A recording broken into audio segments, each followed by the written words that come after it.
东西方预言出现惊人巧合，全球危机或将来临，但救世主也将降世。各大预言都指向希望在东方。2023年年底，神秘二维码出现在台湾省各个街头，这些二维码印在美元钞票之上，引起人们的哄抢。这些二维码到底代表了什么？为什么说预示着全球危机呢？新来的朋友可以点个关注，带您了解更多精彩内容。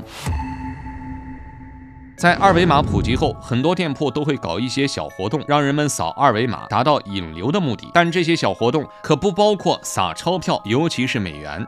台湾省出现的这一异常事件，迅速引起人们的关注。很多人认为这可能是一场骗局，你扫码后手机会感染某种病毒，后续会让你人财两空。不过有人不死心，他们找了一个破旧手机并新注册的账号，用来扫描这个二维码，结果发现扫码后会跳转到一个神奇的网站。这个网站表示世界末日即将来临，只有真正的预言者才能拯救世界。他们建立这个网站的目的就是寻找真正的预言者。这些人口中真正的预言者是谁呢？有人认为真正的预言者即为救世主。释迦牟尼在涅槃之后曾对众人说道，我走之后佛法会渐渐衰弱，甚至连经书都会被销毁。这一时期人心不古，人间动荡，在失去道德和正法的约束后，人间会变成炼狱，这就是末法时代。古代西方预言家诺查达马斯曾做出无数预言诗歌，其中大部分已经应验。他也提到未来世界会陷入末日的绝望，会有一名救世主出现，这是全人类的希望。不过救世主并不会在欧洲出现，而是在遥远的东方，他会带领人们走向兴盛。这是诺查丹马斯的预言。巧合的是，他的这一预言和基督教的救世主论极为相似。更神奇的是，不少人推测基督教的救世主很可能就是佛教中的弥勒佛。虽然两者是不同宗教，但他们的神灵其实都是一个人，只不过是叫法和理解不同罢了。另外，救世主弥赛亚和弥勒佛的读音十分相近，这也给人一种暗示，两者或许为同一人。在佛教典籍记载中，弥勒佛先于佛祖入灭，升入兜率天之中，在经过天上4000岁后，在末法时代重新降落人间，传播佛法，拯救众生。这样看来，弥勒佛也的确有救世主的意思。同时，在那个怪异的网站上，同样有醒目的迷字，似乎也指向弥勒佛即为预言者。然而，想要找到真正的弥勒佛转世，并不是一件容易的事情。虽然诺查达马斯已经表示救世主会在东方降临，但东方数十亿人口，想要从其中找到一个人，绝对是难如登天。不过，在东方藏传佛教的预言中，似乎也提供了一些线索。藏传佛教中提到，在喜马拉雅山脉的某座雪山之上，有一个神秘的入口，这个入口连接着人间净土香巴拉。这是一个圣洁的地方，没有权力纠纷，没有虚伪欺骗，更没有无休止的战争。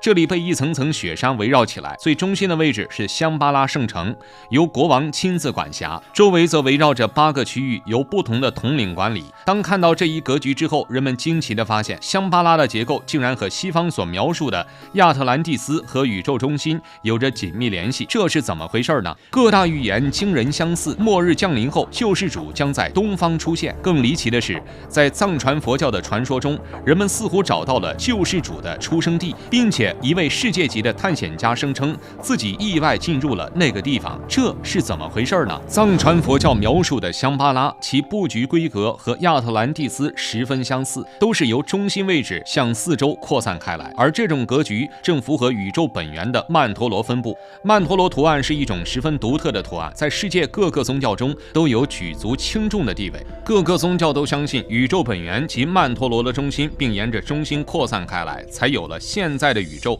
而香巴拉按照这种格局修建，或许真有其神奇之处。根据藏传佛教的传说，香巴拉的国王曾跟着释迦牟尼学习，是他的众多弟子之一。当年佛祖作化之前，曾把很多典籍交由香巴拉国王保存。他相信，即便是在末法时代，佛法在全世界都已经消失，国王也能在香巴拉将佛法保存下来，而这也将成为人类重建未来秩序的希望，成为救世主拯救世人的重要助力。很多人认为香巴拉只是一个神话传说，世界上怎么可能真有这样的地方？然而，一位著名探险家却说，他不但到过真正的香巴拉，还曾见到香巴拉的国王，这是怎么回事呢？1935年，美国总统罗斯福和20多个国家的元首齐聚一堂，他们这次聚会的目的是是签署一份协议，那就是文化遗产保护协议。这份协议要求缔约国哪怕战争打到世界末日，也要保护文化遗产不受战争侵犯。这份协议自然是好的，不过协议的名字才是我们此时要关注的焦点。协议的名字叫洛里奇协议，而洛里奇就是我们说的那位探险家的名字。洛里奇一生去过很多地方，在世界留下很多传奇事迹。1925年，洛里奇带领他的探险队来到中亚地区执行任务，但过程中却离奇失踪，人们找了7个多月都没有发现他们的踪迹。最初，人们以为探险队已经遇难，但在7个月后，洛里奇却又突然出现。他告诉人们，他被西藏官方拘禁了5个月，所以与外界失去了联系。而另外2个月则是经历了一次奇幻的探险旅程。关于这次探险，洛里奇记录在了《香巴拉的辉煌》一书中。他表示，在带领探险队进入大雪山之后，他们遭遇了一次雪崩，在进退无路之际，他们发现了一个神秘入口。这个入口正是进入香巴拉的通道，一般人很难找到这里，只有命中注定的人可以找到并进入。洛里奇就是这样一位有缘人，他进入了香巴拉，并见识到其中的神奇。他告诉人们，香巴拉是与天堂连接的地方，虽然它的入口在雪山之上，但它所在的时空似乎和地球并不在一个维度。在这里，他见到了香巴拉的国王，并从国王口中得知了很多隐秘，尤其是关于未来的预言。那么，国王的预言到底是什么呢？末法时代来临，西藏神秘禁地香巴拉是人类唯一的避难所。世界级探险家洛里奇声称自己曾误入此地，并且从这里得知了世界末日和救世主的秘密。洛里奇到底发现了什么？香巴拉又会如何拯救世人呢？据说探险家洛里奇在香巴拉的国王口中得知了很多秘密。国王告诉他，在末日浩劫里，全世界都会陷入混乱之中。香巴拉此时要做的就是派出最强大的军队去震慑一些邪恶势力，平息那些动荡。不过香巴拉也只能做到这里，想要重新建立世界秩序，带领人们走向新的文明，仅凭香巴拉是做不到的。此时就需要一个精神领袖出现，这个人就是弥勒佛。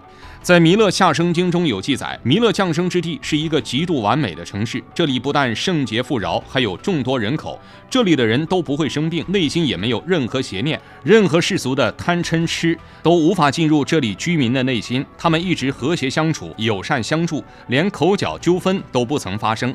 这样一座城市在世俗国家中几乎不可能出现，也只有神奇的香巴拉符合这一条件，所以人们认为弥勒佛的降生之地很可能就是香巴拉。在世界进入末法时代，全世界动荡之际，香巴拉会先派出军队震慑邪恶，然后由弥勒佛带着释迦牟尼留下的佛法经典唤醒世人，重新建立新的世界。另外，在十论经中也有关于香巴拉的描述，上面提到，在末法时代，全世界都已经被邪恶占据，任何希望的火苗一出现，就会立即被熄灭。在这种情况下，人类看不到任何希望，而此时香巴拉就成为世间唯一的净土，这里不会被任何邪恶和野蛮征服，反而以其强大的感染力反攻邪恶和野蛮，最终取得胜利。末法时代降临后，世界各种战争和冲突不断，国与国明争暗斗，而且世界各势力旗鼓相当之时，战争会越来越混乱，越持久，越动荡。到那个时候，各大宗教中提到的末法时代或许就会降临。